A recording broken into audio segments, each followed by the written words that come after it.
40% of that food is produced with water used for irrigation. So the food that we consume as a globe, 40% of that is irrigated. It's produced on a landmass of only 10% of all of the cultivated acres. So if you can imagine, of all the food,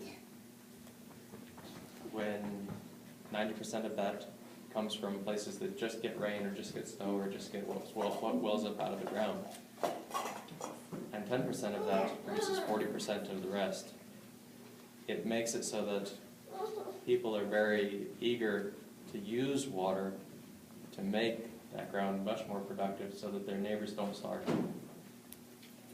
So we've learned as people to use water in ways that 100 years ago, 1,000 years ago, we hadn't figured out yet. And it made it so that we could produce much, much more. It goes back to the distribution question of, well, is it just that those who have the land, those who have the water, have it? Is it just that those who have the food have it and those that don't have it, don't have it? And is it always the case that it's just because God wanted it so, or whoever wanted it so, that it is so? Or is it that these things were created for all of us together, and we will live or die or perish or continue based on our ability to understand, yes, water is a commons, and it is for us all. We can delegate or we can decide certain people will be stewards and more involved in the use and the funding of that water, in the regeneration of that water, more so than the person who has less effort or less time for that. But that's a decision that we actively have to make. Right now, in our midst, we have people who have great control over a phenomenal amount of water,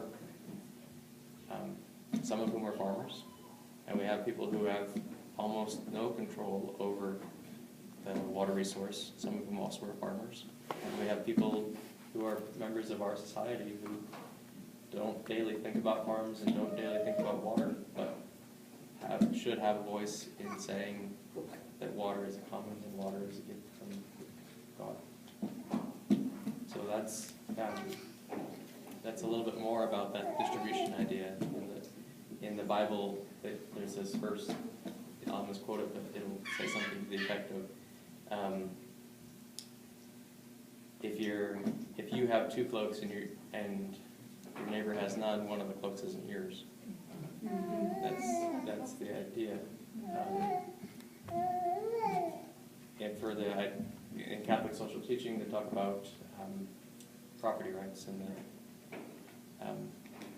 totally nothing wrong with me having shoes or me having a cup of water, provided it doesn't deprive somebody else the right or the ability to have something similar for their own livelihood.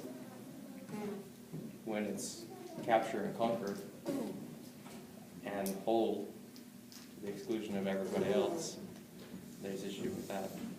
Sort of Jim Hightower's statement that if we all do better, then we all do better. Yeah. One of the things that really scares me is when I sort of look in the future, how many 6 billion people here, the ice is melting, the Himalayas is melting.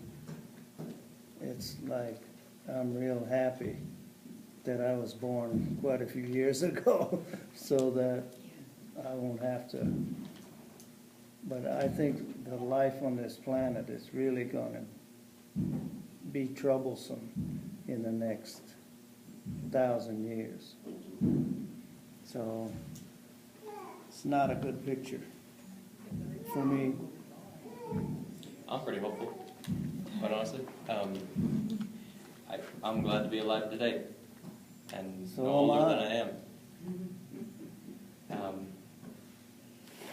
And the reason for it is, I think there's still hope for us to learn to live where we live, where we choose to live.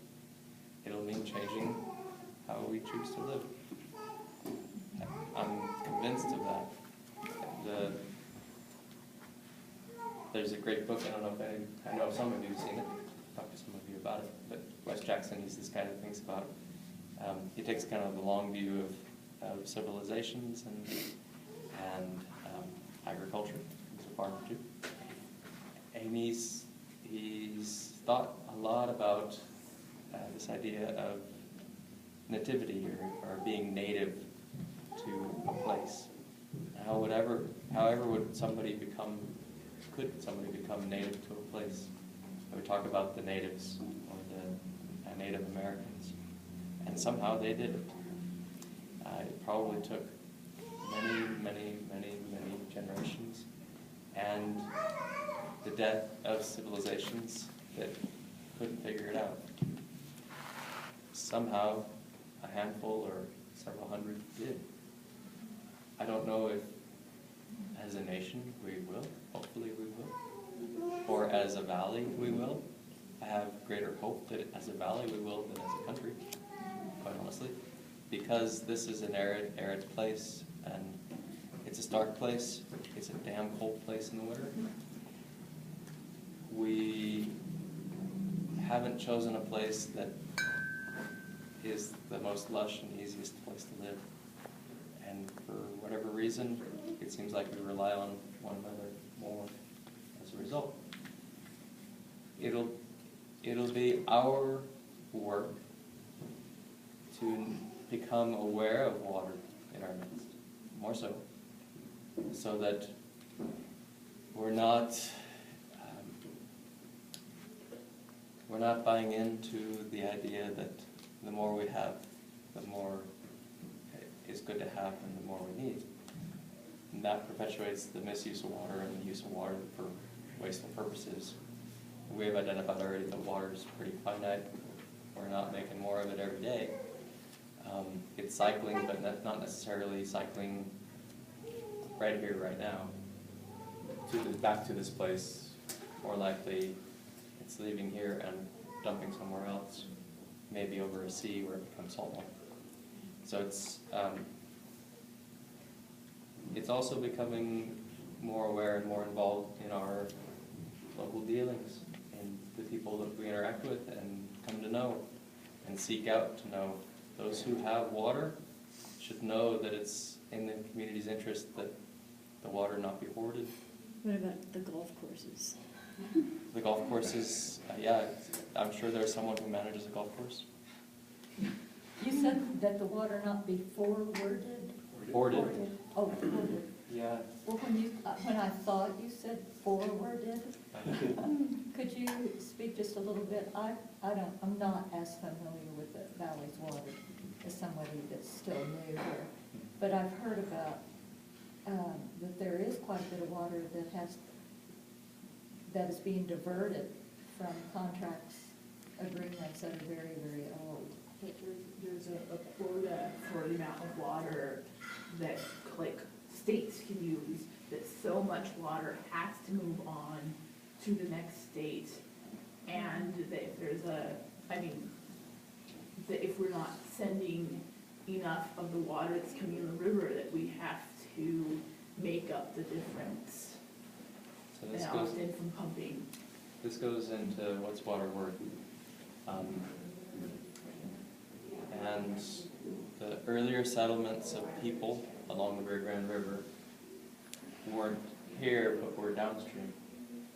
And they were in what's today the nation of Mexico, in El Paso and Juarez. They were in Las Cruces. They were in Albuquerque. They were in Española. They were in Taos. They were in places where these rivers run. And eventually it would become places that would become Colorado. So when Colorado drew a state line where the watershed began with the Rio Grande River, that made it so that Colorado then laid claim to the water that was funneled here. And soon after Colorado was formed, the people of Colorado got the notion that if the water was there, it was theirs to use. And it made it so that life was really hard for people downstream because there wasn't water there to use anymore. People in the state, which would become New Mexico, people in the state of Texas, people in the nation of Mexico. And so this idea of worth and what's it worth to have water for your culture or your city or your people, these groups organized and said there's got to be some way that everybody can have some water. And there was a legal process.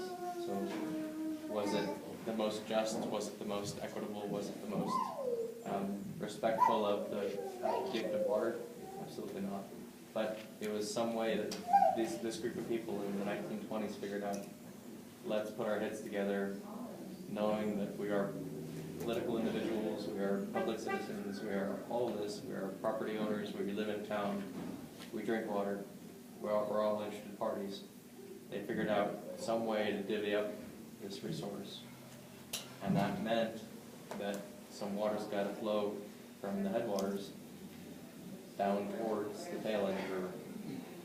And it means that water flows through the Rio Grande, not necessarily throughout the year, but some quantity of water makes it down the state line and beyond. And that has implications on how water can be used within this region. Not only from the river, but also from the ground, because the two are connected. One more question. Stuart, you early on had a question or comment. I think I'll ask it later. Okay. Any final questions? Patrick, we can stay around and talk after as well. Yeah, it's enormous, so when Jan said, can you talk about water, I was You're always setting down a little bit. Thank you so much. Patricia is going to lead us in our water ritual.